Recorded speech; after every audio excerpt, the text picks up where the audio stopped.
আপনাদের জন্য আমার একটা লাস্ট কোয়েশ্চেন থাকবে, এটার পর আর প্রশ্ন করা হবে না।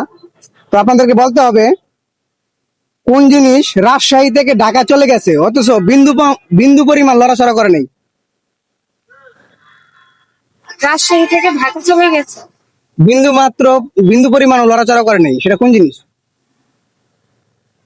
তো কি হবে আপু? এটা তো এটা কিন্তু সহজ। কোন জিনিস রাজশাহী থেকে ঢাকা চলে আসছে বিন্দু পরিমাণও লড়াচড়া করে নেই, সেটা কোন জিনিস? চাই না। ওই জিনিস আর রাজশাহী থেকে ঢাকা আসে। সহজ করে দিলাম। জানি না। পারবেন না? এটা পাস করবো। তো দর্শক, প্রশ্নটা আমি একটু সহজ করে দিয়েছিলাম।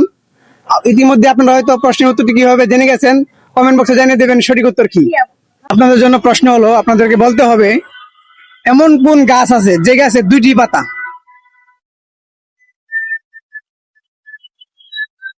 কোন গাছে দুইটি পাতা? পারবেন না?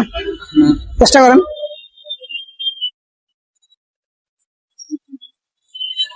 না পারলে পাস করতে পারবেন, সুযোগ আছে। পাস করবো, পাস করবো। দর্শক, এই ভাইয়েরা কিন্তু অনেকক্ষণ ভাবনা চিন্তার পরে কিন্তু প্রশ্নের উত্তরটি পাস করে দিয়েছে। তো সঠিক উত্তর কি হবে আপনারাই বলে দিন। আপনার জন্য আমার দ্বিতীয় কোয়েশ্চেন, আপনাকে বলতে হবে রাজার বউ যদি রানী হয় তাহলে বাদশার বউ কি?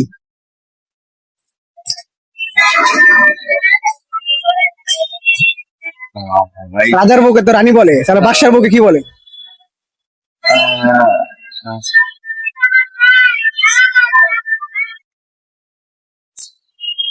চেষ্টা করেন, না পারলে পাস করতে পারেন। দর্শক আছে, আর দর্শকই বলে দিবে উত্তর কি।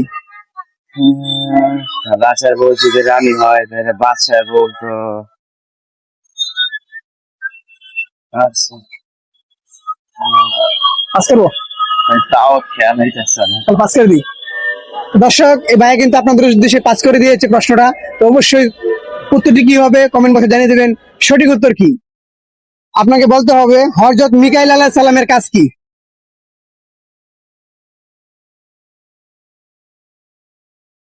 হযরত মিকাইল আলাইহিস সালামের কাজ কি? সিঙ্গা ফু দিবে। সিংহায় ফু দিবে। উত্তরটা নিব। দর্শক, এই ভাই বলেছে সিংহায় ফু দেওয়া, তো উত্তরটি নিতে পারতেছি না। উত্তরটি 100% রং। তো সঠিক উত্তর কি হবে আপনারাই বলে দিন। আপনাকে বলতে হবে কোন শাড়ি পরা যায় না? মশারি। মশারি। হ্যাঁ। উত্তর নেব। হ্যাঁ, ওকে। ওকে। তো দর্শক, ভাইয়া বলেছে মশারি। তো উত্তরটি সঠিক নাকি ভুল অবশ্যই জানিয়ে দেবেন সঠিক উত্তর হলো কিনা।